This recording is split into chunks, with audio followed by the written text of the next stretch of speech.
Okay, सो अब हम start करने लगे हैं रेस्पिरेटरी सिस्टम।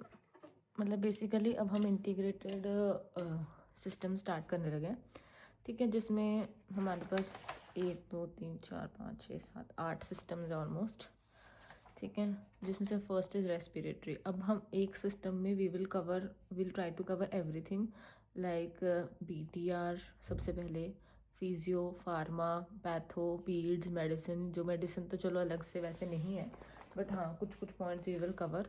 और दूसरी बात ये कि इसके बाद when we will do the questions तो इसमें और चीज़ें सप्लीमेंट हो सकती हैं, तो वो बाद में देखेंगे। अभी मतलब we will try to cover maximum of it, ठीक है। तो सबसे पहले मैं एक बारी BTR पढ़ाऊँगी सारा का सारा, देन उसके बाद और देखते हैं, ठीक है। सो सबसे पहले इंटीग्रेटेड रेस्पिरेटरी सिस्टम, ठीक है। तो इसमें हमारे पास होता है सबसे पहले स्पायरोमेट्री। स्पायरोमेट्री मतलब हमारे पास जो ग्राफ होता है कि भाई क्या व्हाट आर द वॉल्यूम्स। तो इसमें ना 2 तरह की वॉल्यूम्स होती हैं वैसे, इसमें अभी लिखा नहीं है, फिजियो में है कि स्टैटिक वॉल्यूम्स और डायनामिक वॉल्यूम्स, ठीक है। स्टैटिक वॉल्यूम्स वो होती हैं जो मतलब उतनी ही रहती हैं, they do not change with other factors. तो फिर स्टैटिक वॉल्यूम्स में आ जाता है, जैसे कि एक होती है टाइडल वॉल्यूम। टाइडल वॉल्यूम कितनी होगी 500 ml, या फिर you can say half litres, ठीक है, 0.5 litres. So tidal volume the normal जो एक्सपिरेट इंस्पिरेट करा वो टाइडल वॉल्यूम, ठीक है, जो नॉर्मल ग्राफ बनता है। फिर उसके बाद जब हम बोलेंगे कि भाई मैक्सिमम इंस्पिरेशन कर लो, ठीक है, तो जो मैक्सिमम इंस्पिरेशन कर ली तो वो एक तो टाइडल होगी, उसके ऊपर वाली क्या होगी इंस्पिरेटरी रिजर्व वॉल्यूम, ठीक है। फिर जो हम बोलेंगे अब मैक्सिमम एक्सपीरेशन कर लो, तो टाइडल वॉल्यूम के नीचे जो मैक्सिमम एक्सपीरेशन वाली होती है वो होती है एक्सपीरेटरी रिजर्व वॉल्यूम। फिर उसके बाद जो उसके नीचे कुछ ऐसी वो होती है वॉल्यूम जो कि हम एक तो मेजर नहीं कर सकते स्पायरोमेट्री पे, दूसरी वो उतनी की उतनी रहती है, क्योंकि कभी भी लंग जो है वो ऐसे बंद तो हो नहीं जाता, कोलैप्स तो नहीं जाता, उसके अंदर एक रेजिडुअल वॉल्यूम पड़ी होती है, तो होती है रेजिडुअल वॉल्यूम, ठीक है। अब टाइडल वॉल्यूम तो होगी 500 ml, ठीक है। जो इंस्पिरेटरी रिजर्व वॉल्यूम है, जब हम सांस लेते हैं ना तो हम बहुत ज़्यादा अंदर ले सकते हैं सांस, ठीक है। जब हम एक्सपीरेट करते हैं हम इतनी ज़्यादा नहीं कर सकते, तो ऐसे याद रखना है कि इंस्पिरेटरी रिजर्व वॉल्यूम ज़्यादा है एक्सपीरेटरी रिजर्व वॉल्यूम से। तो इंस्पिरेटरी रिजर्व वॉल्यूम कितनी होती है 2 to 3 लीटर्स, ठीक है, और एक्सपीरेटरी रिजर्व वॉल्यूम कितनी होती है 1 लीटर। और जो रेजिडुअल वॉल्यूम होती है जो मतलब एक्स्ट्रा बढ़ी हुई है वो एटलीस्ट बंदे को 1.2 लीटर्स तो चाहिए ही है, so that is around 1.2 litres, ठीक है। अब हमने 4 चीज़ें कर ली, inspiratory reserve, tidal volume, expiratory reserve और रेजिडुअल। इंस्पिरेटरी रिजर्व और टाइडल वॉल्यूम इन दोनों को मिला के जो बनती है वो क्या होती है इंस्पिरेटरी कैपेसिटी, ठीक है। एक चीज़ याद रखनी है, एक्सपिरेटरी कैपेसिटी EC कुछ भी नहीं है, ठीक है। सो ऊपर वाली दोनों मिला के इंस्पिरेटरी कैपेसिटी हो गई। फिर उसके बाद नीचे वाली अगर हम दोनों मिलाएं एक्सपिरेटरी रिजर्व वॉल्यूम और रेजिडुअल वॉल्यूम, इन दोनों को मिला के क्या होती है FRC, that is functional residual capacity. उसके बाद अगर हम जो रेजिडुअल छोड़ दें और बाकी तीनों को ऐड करें, that is inspiratory reserve volume, tidal volume, expiratory reserve volume, that is equal to vital capacity, ठीक है। अब वाइटल कैपेसिटी मतलब इन तीनों में हम साथ में रेजिडुअल भी ऐड कर दें वॉल्यूम, तो फिर वो टोटल लंग कैपेसिटी होती है, ठीक है। सो ये होती है स्पायरोमेट्री में। अब जो ये थी स्टैटिक वॉल्यूम्स है ना, डायनामिक में वो सब आता है FEV1 FVC, ठीक है, वो डायनामिक होती हैं, वो भी हम आगे बढ़ेंगे। अब ये है कि नॉर्मली इन्होंने ग्राफ दिया हुआ है कि नॉर्मल क्या होता है, ऑब्स्ट्रक्टिव लंग डिजीज़ क्या होती है और रिस्ट्रिक्टिव लंग डिजीज़ क्या होती है। जो नॉर्मल होता है ना उसमें FEV1 और मेनली जो हम चीज़ देखते हैं वो होती है FEV1 और FVC की रेशियो, वो अप्रॉक्सीमेटली 80% के आसपास होती है, 83 या जो भी मतलब 80 मान लो, अप्रॉक्सीमेटली 80% के आसपास होती है। तो FEV1 और FVC की रेशियो, ठीक है, नॉर्मल में होगी 80% या फिर 0.8।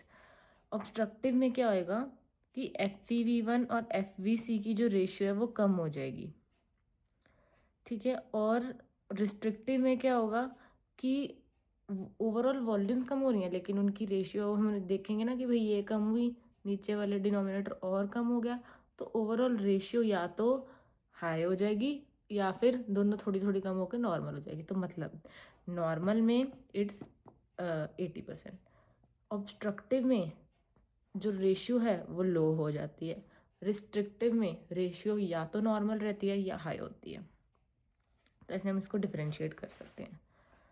ठीक है, अब स्पायरोमेट्री में अगर तो लो FeV1 और FVC है, दैट इज़ 0.7, 0.8 कुछ भी हम मान सकते हैं, 0.7 से कम है तो दैट इज़ ऑब्स्ट्रक्टिव। ठीक है, और अगर वो नॉर्मल या हाई है दैट इज़ रिस्ट्रिक्टिव, ये हमने पढ़ लिया। अब जब ऑब्स्ट्रक्टिव आता है ना तो हम देखते हैं, अब हमने ऑब्स्ट्रक्टिव में भी आगे देखना है कि भाई ऑब्स्ट्रक्टिव में क्या है। अस्थमा है, COPD है, COPD में भी क्या है, एम्फाइसीमा है, ब्रोंकाइटिस है, वो हम कैसे देखते हैं। अब हमें पता लग गया कि ऑब्स्ट्रक्टिव है तो हम उसमें ब्रोंकोडायलेटर चैलेंज कराएंगे, मतलब ब्रोंकोडायलेटर दे के देखेंगे। अगर तो हमें पता है अस्थमा की डेफिनेशन हमने वैसे पढ़ा होगा, आगे ही पढ़ेंगे कि अगर तो ब्रोंकोडायलेटर देने के बाद FeV1 में 12% इंक्रीज हो जाता है तो दैट इज़ ब्रोंकियल अस्थमा। ठीक है, या अगर कोई चेंज नहीं आता दैट इज़ COPD। ठीक है, अब COPD भी हमें पता लग गया। अब COPD में हमने आगे देखना है कि एम्फाइसीमा है या फिर क्रॉनिक ब्रोंकाइटिस है। तो अगर तो एम्फाइसीमा है, आपको पता है एक और पॉइंट की जो एम्फाइसीमा होता है उसमें क्या होते हैं, पिंक पफर्स, क्रॉनिक ब्रोंकाइटिस में ब्लू ब्लोटर्स। ठीक है, तो जो अगर तो एम्फाइसीमा है तो क्या होगा, जो DLCO है वो कम होगा एम्फाइसीमा में। ठीक है, DLCO क्या होता था, वो आई थिंक डाइल्यूशन वाले एक पॉइंट होता है, फिजियो में दिया हुआ है, मैं बताती हूँ इसके बाद। ठीक है, अब कार्बन मोनोऑक्साइड कुछ ऐसा सा है, कार्बन मोनोऑक्साइड का कुछ है। ठीक है, तो जो DLCO है अगर तो कम होगा तो दैट इज़ एम्फाइसीमा, अगर नॉर्मल होगा तो दैट इज़ क्रॉनिक ब्रोंकाइटिस।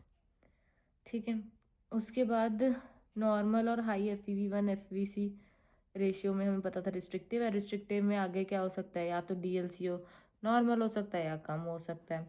ठीक है, अगर तो DLCO नॉर्मल है तो मतलब क्या क्या हो सकता है, काइफोस्कोलियोसिस, माइस्थीनिया ग्रेविस, ओबेसिटी। ठीक है, अगर DLCO कम हो गया तो मतलब कोई ना कोई दिक्कत है, जैसे interstitial lung disease, pulmonary fibrosis, pulmonary oedema. बाकी सब वन में नॉर्मल है ना, kyphoscoliosis, myasthenia gravis, obesity. ILD, pulmonary fibrosis, pulmonary oedema में DLCO कम है। ठीक है, अब हमने जो है रेजिडुअल वॉल्यूम हमें पता लगा कि स्पायरोमेट्री जो है वो रेजिडुअल वॉल्यूम नहीं मेजर कर सकता और FRC भी नहीं कर सकता, because FRC is equal to ERC plus residual volume. ठीक है, तो फिर कैसे करेंगे हम रेजिडुअल वॉल्यूम का टेस्ट कैसे करेंगे, दैट इज़ 3 तरह के टेस्ट होते हैं हमारे पास, helium dilution test, nitrogen wash out test और बॉडी प्लेथिस्मोग्राफी। जो इसमें से बॉडी प्लेथिस्मोग्राफी है वो बेस्ट टेस्ट है। ठीक है, helium dilution, nitrogen wash out, body plethysmography, that is best test. ठीक है, उसके बाद देखो एफर्ट की बात करें अगर हम, जो FVC में हम, जैसे हम FVC में जो होता है वो एफर्ट फोर्स्ड होता है। ठीक है, मतलब ये बताना है कि FVC जो हमने बोला फंक्शनल वाइटल कैपेसिटी और नॉर्मल वाइटल कैपेसिटी, इनमें क्या फ़र्क है। वाइटल कैपेसिटी तो मतलब पता है कि हम ऐसे जो एफर्ट लगा रहे हैं वो स्लो या रिलैक्स्ड एफर्ट है। ठीक है, लेकिन जो FVC है उसमें क्या होता है कि हम ऑब्स्ट्रक्शन के लिए देख रहे हैं तो एफर्ट फोर्स्ड होता है। इन दोनों में अगर बहुत ज़्यादा डिफरेंस हो ना, FVC और वाइटल कैपेसिटी और फंक्शनल वाइटल कैपेसिटी, तो ये क्या बताता है कि फोर्स लगाने पे FVC आ रहा है ना, तो मतलब फोर्स लगाना पड़ता है, so means there is air trapping या कोई रेजिस्टेंस है। ठीक है, नेक्स्ट अब आता है flow volume curves. Flow volume curves में ये सब कर्व्स पहले मैं एक साथ करूँगी, वैसे फिजियो में इन्हें बेटर अंडरस्टैंडिंग हम बता पाएंगे इसको। फ्लो वॉल्यूम कर्व्स में होता है कि ये होते हैं ऐसे नॉर्मल कर्व, पहले आप देखो कि हमारे पास होती है वो एक्सपीरेशन ऊपर, इंस्पिरेशन नीचे। ठीक है, सो ऊपर वाला कर्व एक्सपीरेटरी होता है, नीचे वाला इंस्पिरेटरी होता है। जो दो पॉइंट जहाँ पे कर्व ऐसे मिल रहे हैं, पहले वाला पॉइंट क्या है, total lung capacity TLC, last वाला है residual volume that is RV। ठीक है, अब जो नॉर्मल हमारे पास ऐसे कर्व होता है फ्लो वॉल्यूम कर्व, इसमें अगर तो नॉर्मल है तो हमने पहले याद कर लेना कि ऐसे नॉर्मल कर्व होता है। अगर तो नॉर्मल से सेम शेप में थोड़ा छोटा हो गया तो that is restrictive flow volume curve. ठीक है, तो फिर क्या हो गया कि मतलब कि बड़ी वाला कर्व था अब वो थोड़ा सा रिस्ट्रिक्ट हो गया, ऐसे याद करना है, रिस्ट्रिक्ट हो गया दैट इज़ रिस्ट्रिक्टेड, ठीक है। अगर तो उसके अंदर थोड़ा सा वो हो गया, डॉग लेग या स्कूप्ड पैटर्न बन गया, मतलब एक्सपीरेटरी वाली साइड पे, तो फिर दैट इज़ ऑब्स्ट्रक्टिव, ठीक है। अगर वो ऊपर और नीचे दोनों साइड पे फ्लैट हो गया तो फिर इसका मतलब है वो है फिक्स्ड एयरवे ऑब्स्ट्रक्शन, ठीक है। दोनों साइड पे फ्लैट हो गया, फिक्स्ड एयरवे ऑब्स्ट्रक्शन। और अगर वो सिर्फ नीचे फ्लैट हुआ तो वो है, अब वो वेरिएबल है, फिक्स्ड तब होगा अगर दोनों होंगे, ठीक है। सिर्फ नीचे वाला फ्लैट है तो वेरिएबल एक्स्ट्रा थोरैसिक ऑब्स्ट्रक्शन, और सिर्फ ऊपर वाला फ्लैट हुआ दैट इज एक्सपीरेटरी तो वेरिएबल इंट्राथोरैसिक ऑब्स्ट्रक्शन, ठीक है। अब इसमें ये क्रॉस निमोनिक है, मतलब कि वेरिएबल एक्स्ट्राथोरैसिक में इंस्पिरेटरी वाला फ्लैट हो रहा है, वेरिएबल इंट्राथोरैसिक में एक्सपिरेटरी वाला फ्लैट हो रहा है। सो ये है फ्लो वॉल्यूम कर्व्स, ठीक है। अब नेक्स्ट इन्होंने एक बताया हुआ है कि एक वो दिया हुआ है ग्राफ, तो हमें ये बताया है इसमें इन्होंने कि वैसे क्या होता है, जो चेस्ट वॉल होती है वो बाहर की तरफ एक्सपैंड करती है और जो लंग्स हैं वो अंदर की तरफ एक्सपैंड करती है, मतलब अंदर की तरफ कोलैप्स करते हैं, ठीक है। तो जब हम इन दोनों को कंबाइन करते हैं ना, लंग की और चेस्ट वॉल का, तो वो बीच में ऐसे बनता है, ठीक है। और जिस पॉइंट, जो बीच का सेंटर पॉइंट है वो होता है फंक्शनल रेजिडुअल कैपेसिटी FRC। ये क्वेश्चन आता है कि जहाँ पे एयरवे प्रेशर 0 होता है उसको क्या बोलते हैं, FRC। तो जब लंग कोलैप्स करते हैं, कोलैप्स कितना ज़्यादा, सबसे ज़्यादा मिनिमम, अगर हमने लंग को पूरी तरह कोलैप्स करा है तो वो मिनिमम वॉल्यूम उसमें फिर भी कितनी रह जाती है, 500 ml। In a system with chest wall removed the volume to which the lung can collapse. हाँ, तो अगर तो चेस्ट वॉल का खिंचाव ख़त्म कर देंगे ना हम बाहर से, तो लंग मैक्सिमम कितना अंदर को कोलैप्स हो सकता है, कितनी वॉल्यूम तक, 500 ml तक, मतलब उसके अंदर 500 ml बच जाएगी। और अगर हम एयरवे प्रेशर, ये वो कितनी वॉल्यूम है जिस पे एयरवे प्रेशर 0 होता है, दैट इज़ ब्रेक रिलीफ, तो वो होती है FRC। ये क्वेश्चन है, ओके। उसके बाद एक ग्राफ है जिसमें इन्होंने बताया हुआ है इंस्पिरेशन पे और एक्सपीरेशन पे। देखो सबसे पहले लंग की वॉल्यूम, लंग की वॉल्यूम हमें पता है इंस्पिरेशन पे बढ़ेगी, एक्सपीरेशन पे कम होएगी, ठीक है। उसके बाद आता है लंग वॉल्यूम बढ़ रही है, कम हो रही है। उसके बाद इंट्रा एल्वियोलर और इंट्रा प्लूरल, एक होता है एल्वियोला, एक होता है प्लूरा, ठीक है। तो इंट्रा एल्वियोलर में क्या होता है, जब इंस्पिरेशन हो रही है तो फिर वो ऐसे नीचे को जाता है, कम होता है, फिर एक्सपीरेशन में बढ़ जाता है। सेम इंट्रा प्लूरल, इंस्पिरेशन में कम हो जाता है, मतलब कम नहीं होता, वो बेसिकली नेगेटिव होता है, नेगेटिव प्रेशर क्रिएट होता है ना, तो वो मोर नेगेटिव होता है, फिर वो धीरे धीरे थोड़ा लेस नेगेटिव हो जाता है। तो मतलब ऊपर को, अब जो ये होता है ना इंट्रा एल्वियोलर, वो पॉजिटिव साइड को चले जाता है 0 से ऊपर, लेकिन जो इंट्रा प्लूरल है ना वो नेगेटिव साइड को ही रहता है। शेप चाहे इनकी सिमिलर है पर जो ये फ़र्क है दोनों में कि वो पॉजिटिव साइड को जा रहा है, ये नेगेटिव रह रहा है। इन दोनों का जो डिफरेंस है ना उसको हम क्या बोलते हैं, transpulmonary pressure, that is TPP, ठीक है।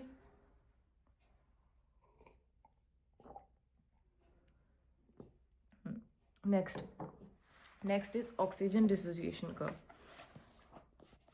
ऑक्सीजन डिसोसिएशन कर्व में बेसिकली तो यही है कि राइट शिफ्ट और लेफ्ट शिफ्ट, पर इसमें हम पहले ये देख लेते हैं कि पहले हमारे पास सेंटर में जो नॉर्मल ऑक्सीजन डिसोसिएशन कर्व होता है, इसकी शेप क्या होती है, सिग्मोइड शेप, ठीक है। इसमें पॉजिटिव कोऑपरेटिविटी होती है। वो क्या होता है कि भाई 4 मॉलिक्यूल ऑफ ऑक्सीजन अटैच कर रहे हैं, पर सबसे डिफिकल्ट है फर्स्ट वाले को अटैच करना। जब फर्स्ट वाला अटैच हो जाता ना तो वो हीमोग्लोबिन जो टाइट फॉर्म में था उसके साथ अटैच करना मुश्किल है। अब जब अटैच हो गया तो सेकंड थर्ड फोर्थ को अटैच करना ईजियर है, इसको हम बोलते हैं पॉजिटिव कोऑपरेटिव। और इस पे क्वेश्चन क्या याद रखना है कि इधर जैसे वो दिया हुआ है परसेंटेज सैचुरेशन, नीचे दी हुई है पार्शियल प्रेशर ऑफ ऑक्सीजन, तो कितने कितने उस पे प्रेशर पे जो है P50 होएगा, मतलब P50 जो है वो किस पे होगा, 27 पे, 27 mmHg पे।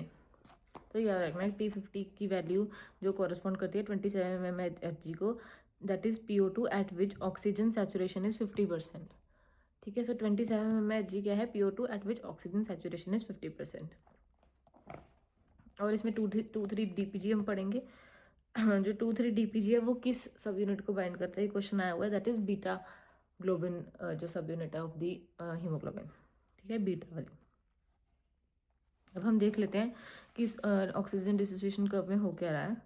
इसमें है कि अगर तो जैसे नॉर्मल कर्व है, लेफ्ट शिफ्ट कब होता है और राइट शिफ्ट कब होता है। अब देखो, जब लेफ्ट शिफ्ट हो रहा है, ठीक है, तो मतलब कि जो एफिनिटी है वो बढ़ रही है, ठीक है, हाँ एफिनिटी बढ़ गई ऑक्सीजन को लेके, और हाँ एफिनिटी बढ़ गई तभी वो जल्दी वाले पे होने लग गया, तो मतलब इधर को चला गया। और दूसरा है P50 कम हो रहा है और ऑक्सीजन की डिलीवरी कम हो रही है क्योंकि वो एफिनिटी बढ़ गई है, ठीक है। तो कैसे याद रखना है, एफिनिटी बढ़ रही है, ऐसे याद रखना है, लेफ्ट लव्स, ठीक है, लेफ्ट लव्स मतलब कि लेफ्ट साइड को जब वो जा रहा है तो वो एफिनिटी को बढ़ा रहा है, देयरफॉर P50 और ऑक्सीजन डिलीवरी कम हो रही है, ठीक है। अब लेफ्ट शिफ्ट के क्या क्या एग्जांपल्स हैं, कब कब होगा, जब लेफ्ट शिफ्ट कब होगा, जब टेम्परेचर कम हो जाएगा, decrease temperature, decrease 2,3-DGP, decrease H positive, ठीक है, कार्बन मोनोऑक्साइड और HbF में, फीटल हीमोग्लोबिन में और मायोग्लोबिन में, ठीक है। सो HbF, मायोग्लोबिन, मतलब carbon monoxide, decrease temperature, decrease 2,3-DGP, decrease H positive.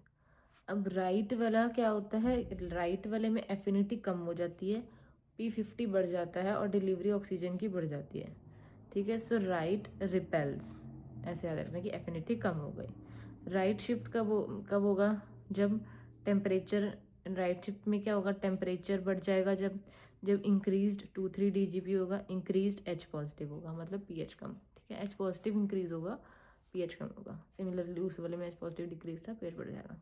अब इसमें होता है कि भाई किस किस कंडीशंस में हो रहा है ना ये, तो इसका निमोनिक क्या याद रखना है, गीता, ठीक है, राइट शिफ्ट में गीता, दैट इज GETA,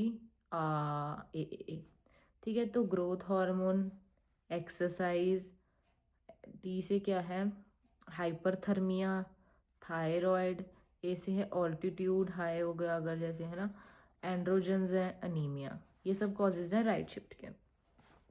अब एक और चीज़ है कि अगर तो मायोग्लोबिन में हम मायोग्लोबिन बनाए ना, तो मायोग्लोबिन में क्या होता है, कोऑपरेटिविटी नहीं होती, तो फिर उसमें सिग्मोइड नहीं हाइपरबोला कर्व होता है, हाइपरबोलिक कर्व।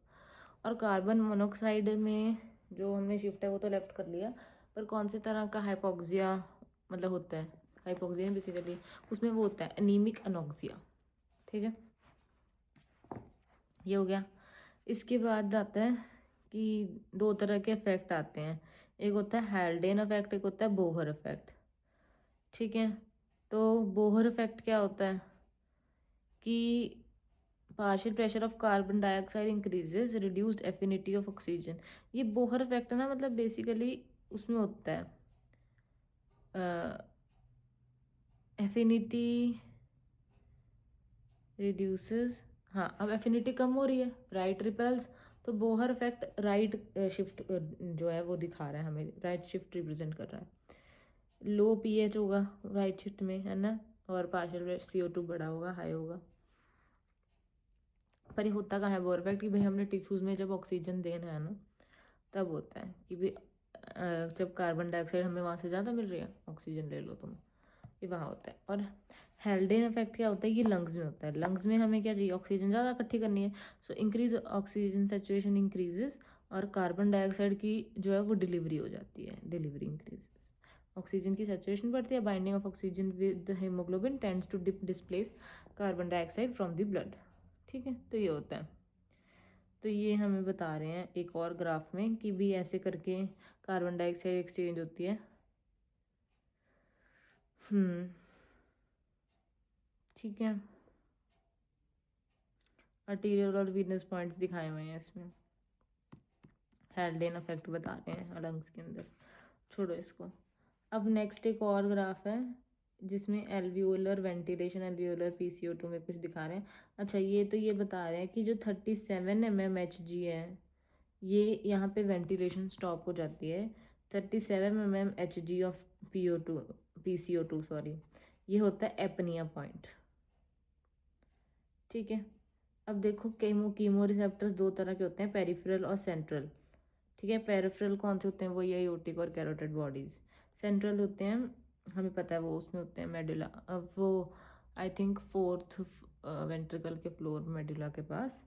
ठीक है, तो सेंट्रल कब एक्टिवेट होएगा, सेंट्रल वाला जो है वो सी से है, वो कार्बन डाइऑक्साइड के बढ़ने से स्टिमुलेट होता है।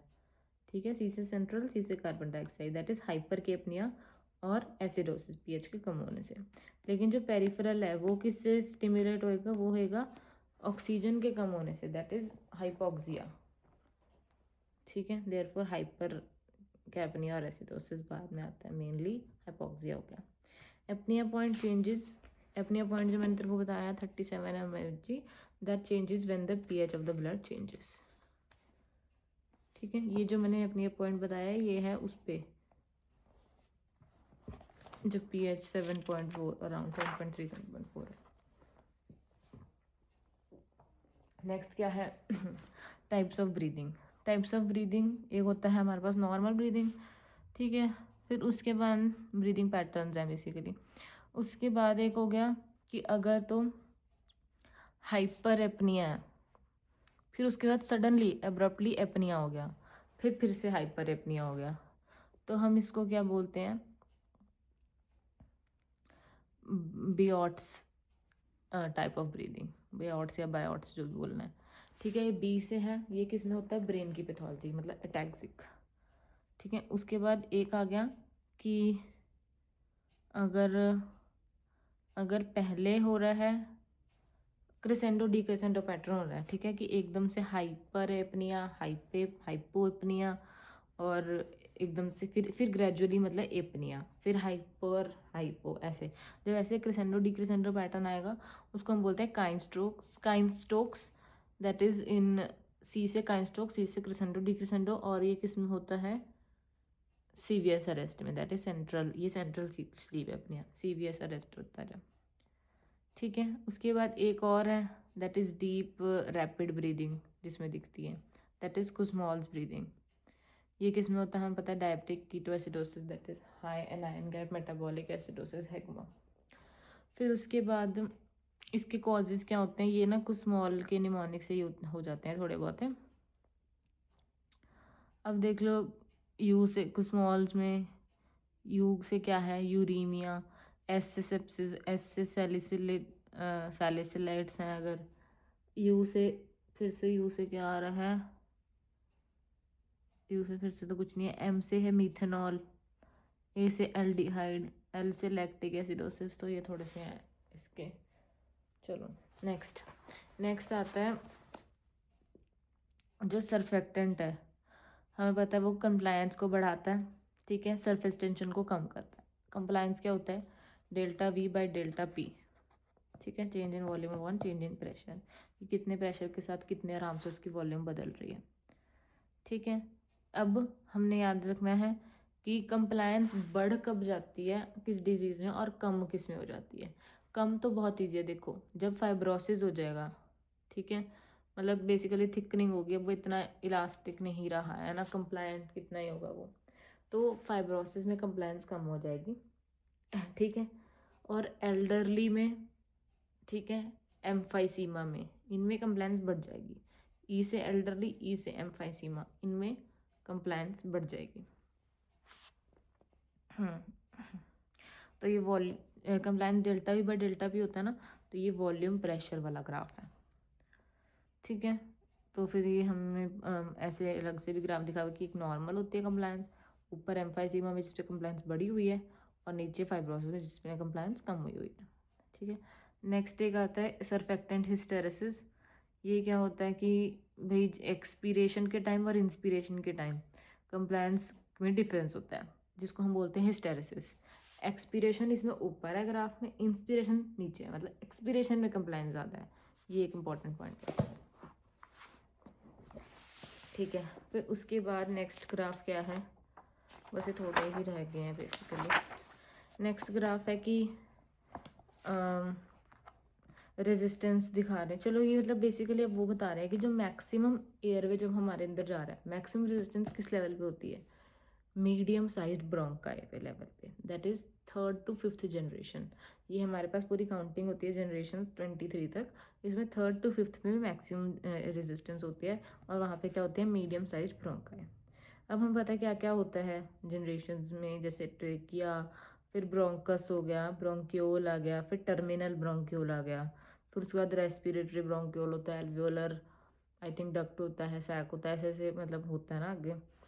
तो इसमें से टर्मिनल ब्रोंक्योल पे हमने टर्मिनेट कर देना, that is 1st to 16th airway generation. इसको 1st to 16th को हम बोलते हैं कंडक्टिंग एयरवे, ठीक है। यहाँ पे कोई गैस एक्सचेंज नहीं होती, तो ये डेड स्पेस है, एनाटॉमिकल डेड स्पेस है।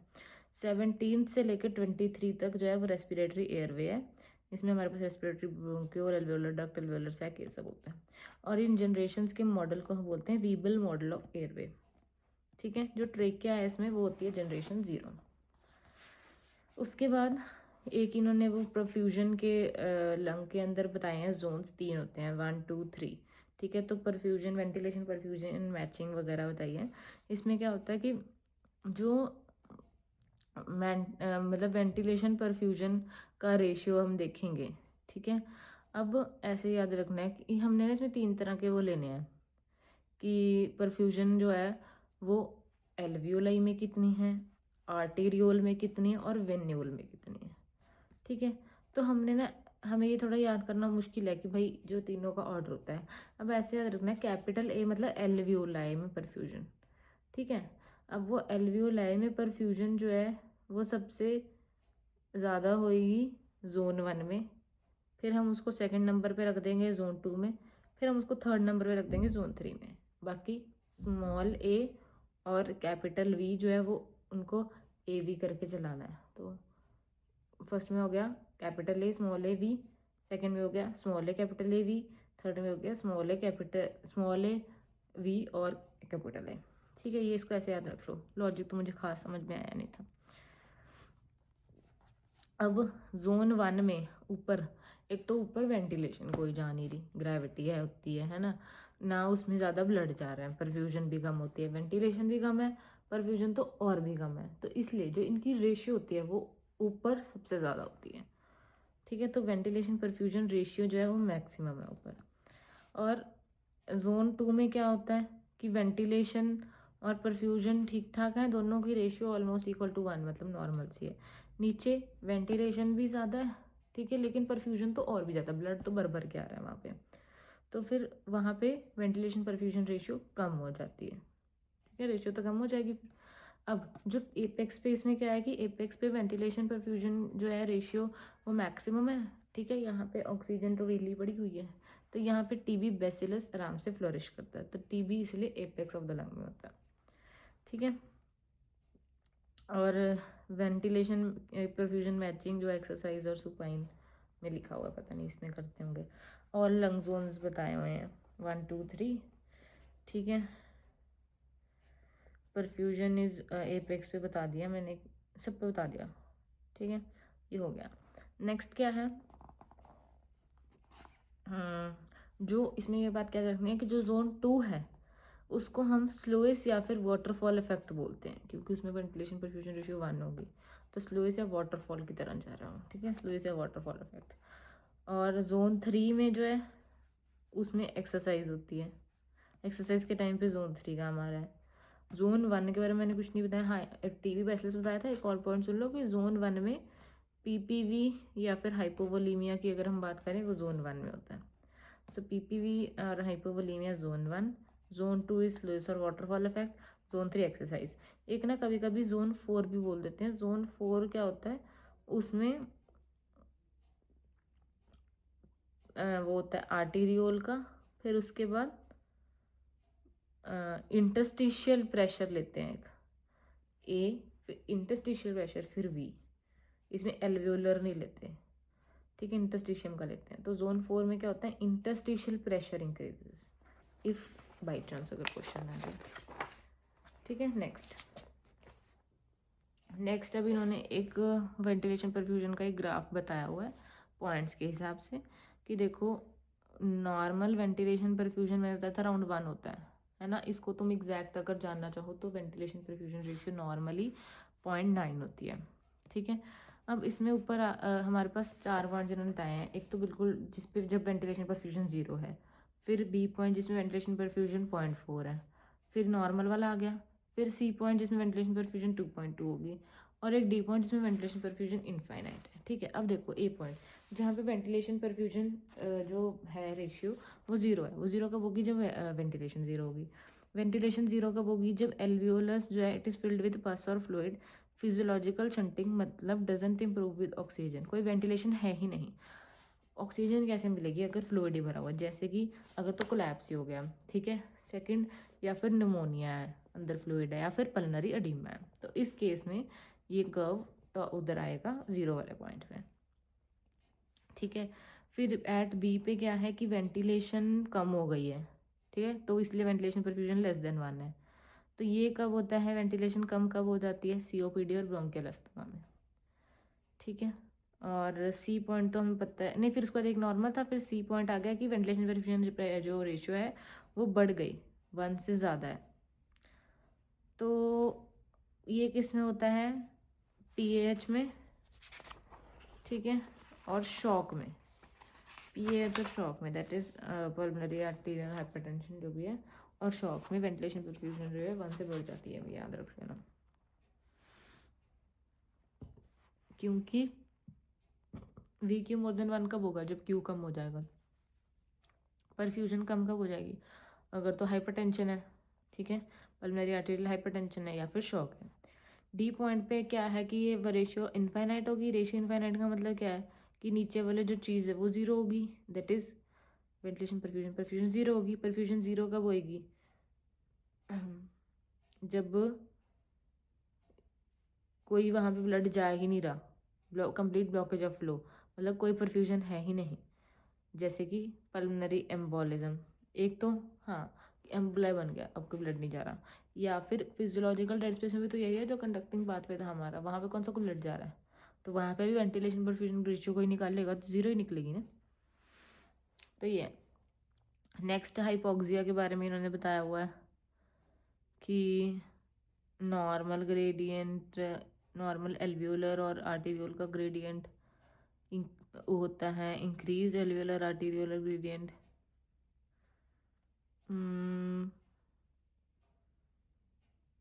मुझे ये वाला पसंद नहीं आया, I don't know what is this, छोड़ो। उसके बाद इन्होंने एक और कर्व बताया है जिसमें इन्होंने एल्वियोलर में ओके वही चीज़ें बताई हुई हैं, ऑक्सीजन का और कार्बन डाइऑक्साइड का पार्शियल प्रेशर और आर्टीरियोल में, ठीक है। Perfusion limited, fibrosis, perfusion limited, और एक है डिफ्यूजन लिमिटेड, DLCO। चलो नॉट ज़्यादा नहीं है, सबको समझ में आया चाहिए, ठीक है। नेक्स्ट है फॉर्मूलाज है कुछ। अगर तो हमने मिनट वेंटिलेशन निकालना है, ठीक है, तो हम क्या करेंगे, मिनट के हिसाब से हम क्या निकाल सकते हैं, रेस्पिरेटरी रेट निकालेंगे। वेंटिलेशन निकालना है उसको टाइडल वॉल्यूम से मल्टीप्लाई कर देंगे, तो minute ventilation is equal to respiratory rate into tidal volume. लेकिन अगर हमने एल्वियोलर वेंटिलेशन निकालना है तो हम टाइडल वॉल्यूम में से पूरी टाइडल वॉल्यूम नहीं लेंगे, उसमें से डेड स्पेस वॉल्यूम को निकाल देंगे। तो alveolar ventilation is respiratory rate into tidal volume minus dead space volume, ठीक है, पहले माइनस करके फिर रेस्पिरेटरी रेट से मल्टीप्लाई करो। फिर उसके बाद ऑक्सीजन कैरिंग कैपेसिटी अगर कोई पूछे तो क्या होती है oxygen carrying capacity of blood. इसमें ना ऑक्सीजन जो है वो 2 तरह की होती है, एक तो हीमोग्लोबिन से बाउंड ऑक्सीजन और एक डिजॉल्व्ड ऑक्सीजन, ठीक है। और हीमोग्लोबिन से बाउंड वाली उसको हम कैसे निकालेंगे, oxygen carrying capacity into SaO2, ठीक है। और वो कितना हो गया 1.34 into haemoglobin into SaO2। I think oxygen saturation की बात कर रहे हैं, ठीक है। और डिजॉल्व वाली में क्या लिखेंगे, PaO2 इंटू 0.0031, पता नहीं भाई क्या है।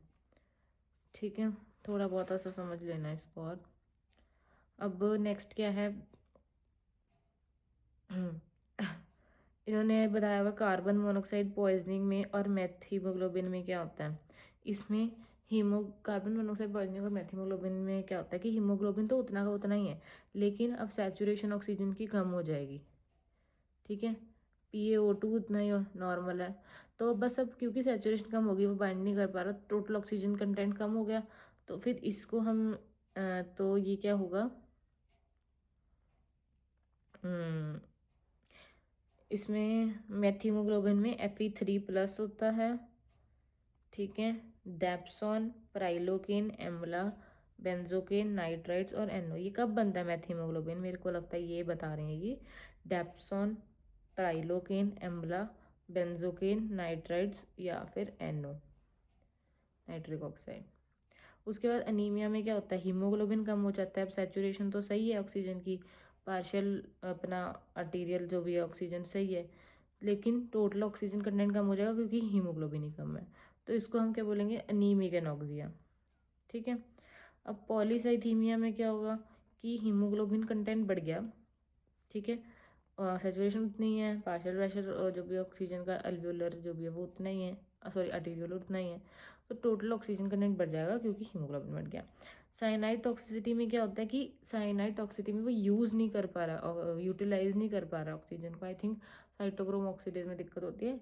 तो इसमें हीमोग्लोबिन कंसनट्रेशन तो नॉर्मल है, सैचुरेशन भी नॉर्मल है, इसमें PaO2 भी नॉर्मल है, इसमें टोटल ऑक्सीजन कंटेंट भी नॉर्मल है, पर फिर भी ऑक्सीजन जो है वो यूज़ नहीं हो पा रही।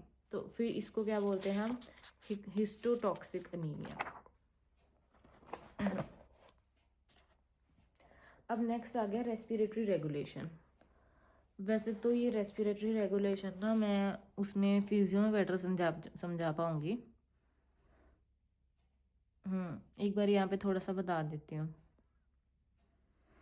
कि क्या क्या होता है हमारे पास। जो सेरिब्रम है, ठीक है, वो हमारी वॉलंटरी रेस्पिरेशन कंट्रोल करता है। जो हम वॉलंटरी कंट्रोल नहीं कर सकते, हाँ सांस रोक लिए, वो सेरिब्रम करता है। उसके अलावा जो मेन चीज़ें वो पॉन्स और मेडुला करते हैं। ठीक है, पॉन्स में हमारे पास दो चीज़ें होती हैं, एक होता है न्यूमोटैक्सिक सेंटर, एक होता है एपन्यूस्टिक सेंटर। ठीक है, न्यूमोटैक्सिक और एपन्यूस्टिक।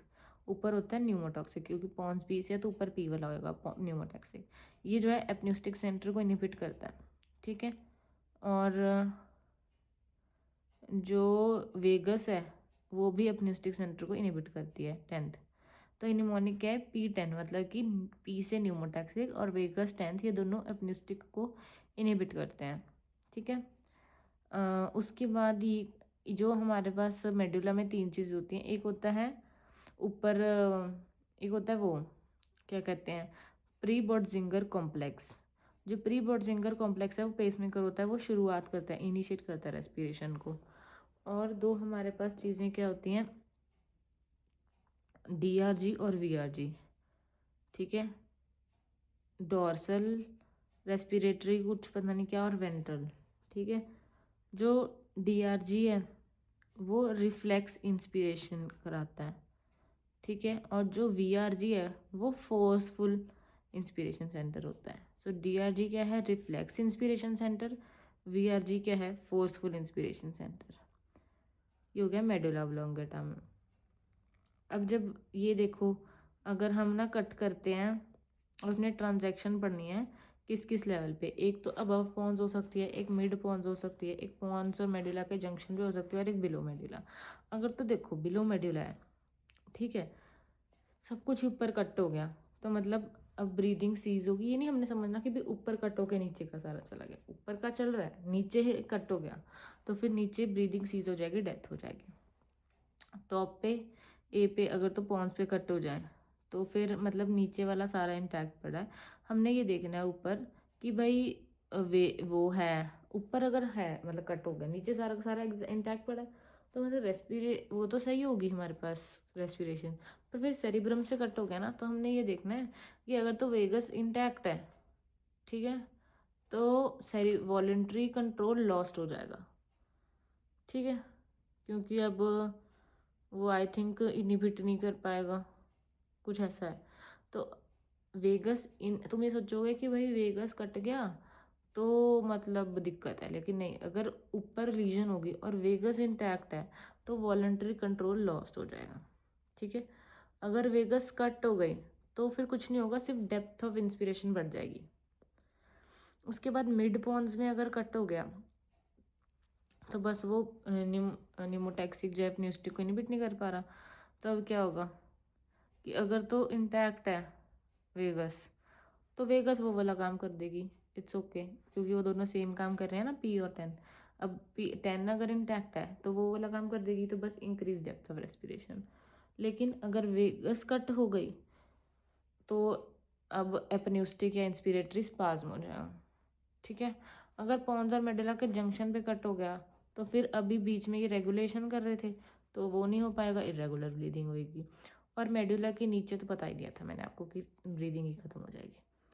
ठीक है, उसके बाद एक ये लड़की है भाई, ऑनलाइन कर्स, इसको बंदा पसंद आया था, ऐसे ऐसे उसको, उसने फिर बाद में उसने बंदे ने इसको धोखा दिया, इसे उसको कर्स दे दिया, ऑनलाइन कर्स, कि भाई तू मतलब सिर्फ अपनी ब्रीदिंग को cortical, only cortical control of breathing, मतलब वॉलंटरी कंट्रोल नहीं कर सकता, कि सोते वक्त तू भूल जाएगा कि भाई तूने ब्रीदिंग करनी है तो तेरे कॉर्टिकल कंट्रोल नहीं होगा उस पे ब्रीदिंग पे, सॉरी, ओनली कॉर्टिकल कंट्रोल होगा, दूसरा कंट्रोल नहीं होगा, तो फिर वो भूल जाएगा, फिर तू मर जाएगा। तो ये है ऑनलाइन कर्स। वैसे तो ये होता नहीं, बट हाँ अगर होए तो भी क्या करोगे तुम मैकेनिकल वेंटिलेशन पे, कि जब बंदा सो रहा है उसको वेंटिलेटर पे डालो ताकि वो अपना उससे ब्रीथ कर पाए। ठीक है, उसके बाद है स्लीप एपनिया की बात करते हैं। स्लीप एपनिया क्या होता है, इसमें क्या होता है कि दिन में जब normally partial pressure of oxygen normal है, ठीक है, हाइपोक्सिया होता है ओनली ड्यूरिंग स्लीप। ठीक है, that is temporary pause in breathing during sleep for at least 10 seconds, 10 seconds के लिए ब्रीदिंग पॉज हो जाती है। ठीक है, और दिन में भी थका थका रहता है बंदा और एक्सेसिव डे टाइम स्लीपीनेस रहती है। ठीक है, उसके बाद इसके लिए क्या करते हैं हम, इसके लिए हम पॉलीसोमनोग्राफी करते हैं। सोने से याद रखो, पॉलीसोमनोग्राफी। जो बॉडी प्लस हिस्मोग्राफी थी वो किसके लिए कर रहे थे, रेजिडुअल वॉल्यूम के लिए। इसमें क्या कर रहे हैं हम, पॉलीसोमनोग्राफी।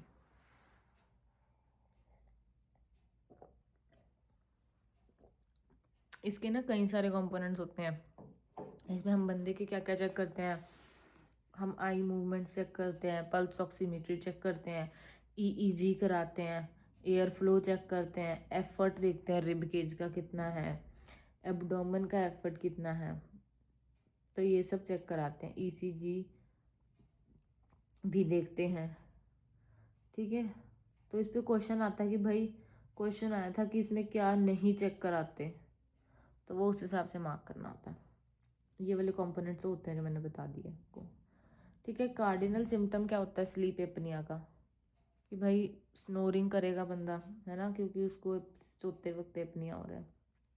इसमें ये दो तरह का हो सकता है, एक तो सेंट्रल स्लीप एपनिया या फिर ऑब्स्ट्रक्टिव स्लीप एपनिया। ऑब्स्ट्रक्टिव कब होएगा, ओबेसिटी के कारण हो सकता है, मेल्स में होता है ज़्यादा 50-60 ईयर्स में। ठीक है, सेंट्रल कब होगा, ब्रेन में दिक्कत होगी या फिर PCO2 के लिए सेंसिटिविटी बढ़ गई। ट्रीटमेंट हमें पता है स्लीप एपनिया का CPAP है। ठीक है, तो इतना ही था आई थिंक, फिजियो में तो इन्होंने इतना ही करा हुआ है। नेक्स्ट आगे क्या पढ़ाया है, दैट इज़ रेस्पिरेटरी फेलियर। अब मैं यही कंटिन्यू करूँ या फिर मैं वो कराऊँ, आई थिंक इसी को कंटिन्यू करते हैं क्योंकि एक सारी वीडियो जो है फिर BTR पे बन जाएगी। हाँ, रेस्पिरेटरी फेलियर क्या होता है, inability to meet the demands of the body, मतलब बॉडी में एडिक्वेट गैस एक्सचेंज नहीं हो रही, हम डिमांड नहीं मीट कर पा रहे, उसको रेस्पिरेटरी फेलियर बोलते हैं। ठीक है, इसमें क्या होगा, ऑक्सीजन कम हो जाएगी, कार्बन डाइऑक्साइड बढ़ जाएगा, सो हाइपोक्सीमिया एंड हाइपरकैप्निक, हाइपोक्सीमिक और हाइपरकैप्निक होता है। ठीक है, रेस्पिरेटरी फेलियर 1, 2, 3, 4 टाइप्स का होता है। अब आज ही मुझे एक केस पता लगा इसमें टाइप 2 रेस्पिरेटरी फेलियर था, हमें उसमें याद नहीं आ रहा था कि टाइप 2 कौन सा होता है, तो हम याद रखना है 1 2 3 4। 1 सबसे पहले ऑक्सीजन याद रखो, ये होता है ऑक्सीजन के कम होने की वजह से हाइपोक्सीमिक। टाइप 2 में PCO2 बढ़ता है, ये होता है CO2 के बढ़ने की वजह से, दैट इज़ हाइपरकैपनिक। ठीक है। टाइप 3 ये होता है पेरी ऑपरेटिव। ठीक है। बेसिकली एनेस्थीसिया में पेरी ऑपरेटिव होता है। इसमें एक और चीज़ उन्होंने पढ़ाई थी कि माइक्रो एटेलेक्टेसिस हो जाता है। ठीक है। तो FRC कम हो जाता है। या फिर ऐसे बोल सकते हैं कि भाई पहले ऑक्सीजनेशन फेलियर हुई ना, टाइप 1 था किसी में, और फिर उसके बाद पैरेनकाइमा भी धीरे धीरे डैमेज होने लग गया। ठीक है। वेंटिलेटरी फेलियर हो गया, तो वो डिग्री जो डिजीज़ है वो जब प्रोग्रेस कर जाती है ना, जैसे ILD या ARDS, तो उसको हम टाइप 3 कहने लग जाते हैं मेडिसिन में। ठीक है। तो ये होता है टाइप 3। टाइप 4 क्या होता है? शॉक, जिसमें होता है that is shock with hypoperfusion, जो हाइपोपरफ्यूजन की वजह से वेंटिलेशन जो है वो पूरी नहीं हो पा रही। सो ये है। ठीक है। Respiratory failure type 1 2 3 4। 1 में क्या हो रहा था? PO2 कम हो जाएगा, PCO2 का कोई फ़र्क नहीं है इसमें, PCO2 नॉर्मल है। इसमें मतलब कि डिफ्यूजन इम्पेयर्ड है, ऑक्सीजनेशन फेलियर है। ठीक है। सो दैट इज़ एल्वियोलाई और आर्टेरियोल का जो मतलब difference in the partial pressure of oxygen है वो सही नहीं है। तो इसमें क्या हो जाता है? ऑक्सीजन जो है वो कम हो रहा है। कितना कम हो रहा है? PO2 जो है वो 60 mmHg से कम हो जाता है, और बंदे की सैचुरेशन फिर भी वो भी फिर नेचुरली 90% से कम आने लग जाएगी। सो 60 mmHg से कम होता है। ठीक है। इसमें वेंटिलेशन परफ्यूजन मिसमैच रहता है। ठीक है। ये हो गया। अब टाइप 2 में PCO2 बढ़ रहा है, इसमें जो है हाइपो वेंटिलेशन हो रही है। ठीक है। CO2 उसको ज़्यादा मिल रहा है। ये इसमें PaCO2 जो एल्वियोलाई में CO2 अब 50 mmHg से ज़्यादा हो जाता है, तो दोनों की वैल्यू याद रखो। टाइप 1 में PaO2 60 से कम हो गया, टाइप 2 में PaCO2 50 से बढ़ गया। ठीक है। अब इसमें हाइपोवेंटिलेशन हो रही थी। अब दोनों के एग्जांपल देखो। टाइप 1 में हाइपोक्सीमिया, वैसे तो बहुत सारे कॉज होते हैं इसके, मेन जैसे दो चार क्या हो जाते हैं, interstitial lung disease, pulmonary oedema etcetera. ठीक है। ARDS, pneumonia, emphysema, thrombopulmonary hypertension, bronchiectasis, इन सब में यही है कि भाई ऑक्सीजन नहीं मिल पा रही पहले। ये बाद में कुछ इसमें जाकर टाइप 3 बन सकते हैं, जैसे कि मैंने आपको बताया। ठीक है। टाइप 2 हाइपरकैप्निक हो गया, PCO2 बढ़ गया। इसमें क्या होगा? जैसे कि वही obstructive sleep apnoea, central sleep apnoea, basically sleep apnoea जिसमें ऑक्सीजन ज़्यादा हो रहा है, और COPD भी इसमें आ जाता है। ठीक है। कोई ड्रग्स की ओवरडोज होगी, अस्थमा भी इसमें आ जाता है टाइप 2 में।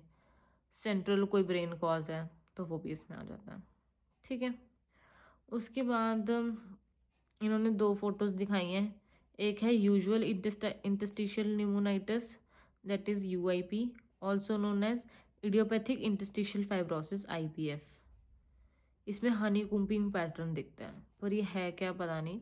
बस 3 चीज़ें इन्होंने लिखी हैं, honey combing pattern, UIP, IPF, that is usual interstitial pneumonitis, idiopathic interstitial fibrosis. और एक और फोटो बनाई है, इसमें फाइब्रोब्लास्टिक फोकाई दिखाए हैं, टेम्पररी और स्पेशियल हेट्रोजेनेसिटी है। Steroids are usually of no use. New drugs approved कौन से हैं? Pirfenidone, nintedanib. Pirfenidone is anti TGF beta, nintedanib is anti PDGF। Sorry, ये वाला पार्ट नहीं समझ में आया, इसको ध्यान से करो आगे से। ठीक है। नेक्स्ट है प्लूरल एफ्यूजन। प्लूरल एफ्यूजन जो है, इसमें क्या हो जाता है? सबसे पहले आपको इसके लिए प्लूरल फ्लूइड के बारे में हम पढ़ रहे हैं, हमें पता होना चाहिए नॉर्मल प्लूरल फ्लूइड कितना होता है, दैट इज़ 10 to 20 ml ही होता है बस। ठीक है। जो मिनिमम प्लूरल फ्लूइड जो हमें चाहिए, हमें प्लूरल फ्लूइड जो है वो डिटेक्ट करना है। ठीक है। किसी भी अल्ट्रासाउंड, एक्सरे, क्लिनिकली, तो वो 10 to 20 ml हमें पता नहीं लगता। ठीक है। तो सबसे पहले एक फ्लूइड है, हमें अल्ट्रासाउंड पता लगेगा। तो मिनिमम प्लूरल फ्लूइड जो हमें अल्ट्रासाउंड पे पता लगता है या फिर लेटरल एक्सरे पे, वो कितना होता है? 50 ml। मतलब कम से कम जब 50 ml हो जाएगा ना प्लूरल फ्लूइड, तब हमें अल्ट्रासाउंड पे पता लगने लग जाता है। चेस्ट एक्सरे या पीएवी पे देखना है तो 200 ml, ठीक है। क्लिनिकली देखना है तो 300 ml। तो नॉर्मली 10 to 20 ml, अल्ट्रासाउंड और लेटरल एक्सरे पे 550 ml, चेस्ट एक्सरे पीएवी पे 200 ml, क्लिनिकली 300 ml, ठीक है। ये होता है। अब प्लूरल एफ्यूजन में जो मोस्ट इंपॉर्टेंट चीज़ हमने याद रखनी है वो होती है Light's criteria. Light's criteria for pleural effusion से हमें क्या पता लगता है कि ये जो है एक्सुडेट है, ये ट्रांसुडेट है, ठीक है। मेनली मतलब एक्सुडेट के बारे में बताता है कि हम इसमें 3 पॉइंट्स पढ़ेंगे, तीनों में से कोई भी पॉइंट आ गया ना तो वो एक्सुडेट हो गया, अगर तीनों ही नहीं हुए फिर जाके वो ट्रांसुडेट होता है, ठीक है। उसमें क्या 3 पॉइंट्स होते हैं, हमने प्लूरा के अंदर और सीरम के अंदर कंपैरिजन करना होता है, ठीक है। प्लूरा और सीरम के अंदर प्रोटीन देखना है, एलडीएच देखना है, ठीक है। First point is pleura divided by serum का प्रोटीन, इफ इट इसमें आएगा, हमने ऐसे याद रखना है 0.5, 0.6, 2/3, 0.5, 0.6, 2/3, ठीक है। अगर तो दोनों के प्रोटीन में 0.5, जो दोनों की प्रोटीन की रेशियो प्लूरल, पहले ऊपर प्लूरल फ्यूजन है तो प्लूरा ऊपर आएगा। सो प्लूरल और सीरम इनके प्रोटीन में अगर जो रेशियो है अगर वो 0.5 से कम है, मतलब बेसिकली तुम एक्सुडेट का याद रखो बस, अगर वो equal to more than equal to 0.5 होगी एक्सुडेट, कम होगी ट्रांसुडेट। एलडीएच में जो प्लूरल सीरम की रेशियो है वो मोर देन इक्वल टू 0.6 होगी एक्सुडेट, नहीं तो ट्रांसुडेट, ठीक है। अगर तो जो अब 3.2/3 वाला क्या है, वो भी एलडीएच पे ही है कि जो प्लूरल एलडीएच है, ठीक है, if it is more than 2/3 of the upper limit of normal serum LDH, जो नॉर्मल सीरम एलडीएच है उसका जो अपर लिमिट है उससे भी अगर 2/3 ज़्यादा है प्लूरल एलडीएच तो फिर वो एक्सुडेट है, नहीं तो ट्रांसुडेट। इन तीनों में से कोई भी एक पॉजिटिव आ गया exudative, if all 3 is negative transudative. अब हमें कॉजेज याद रखने हैं, ट्रांसुडेटिव के क्या है, एक्सुडेटिव के क्या है, ठीक है। ट्रांसुडेटिव के 3 कॉज जो बंदा कभी नहीं भूलता और ये सबको आते हैं, वो क्या है, ट्रांसुडेटिव की बता रही हूँ पहले मैं। एक है सिरोसिस, एक है CHF और एक है नेफ्रोटिक सिंड्रोम, ठीक है। ये होते हैं ट्रांसुडेटिव कॉजेज और ये सबको आते होते हैं, तो इसलिए हमें क्वेश्चन में और कोई कॉजेज आते हैं, वो क्या क्या हो गया, CCP पेरिकार्डिटिस है ना, और बटचारी, SVC ऑब्स्ट्रक्शन, हाइपोथायरॉयडिज्म, हाइपोएल्ब्यूमिनीमिया, तो ये सब कॉजेज जो है वो ट्रांसुडेट के होते हैं। CCP, Budd Chiari, SVC, cirrhosis, CHF, nephrotic, hypothyroidism, hypoalbuminaemia, ये सब ट्रांसुडेटिव है। एक्सुडेटिव में क्या होता है, कोई इन्फ्लेमेशन होगी, कोई मेलिग्नेंसी हो गई, ठीक है, या फिर कोई कनेक्टिव टिश्यू डिसऑर्डर है, रूमेटॉइड आर्थराइटिस है, SLE है, ठीक है, TB है, निमोनिया है, पैंक्रेटाइटिस है, या फिर ईसोफेजियल रप्चर है। तो इसके कॉजेज आगे inflammation, malignancy, rheumatoid arthritis, SLE, connective tissue disorder मतलब TB, pneumonia, pancreatitis, oesophageal rupture.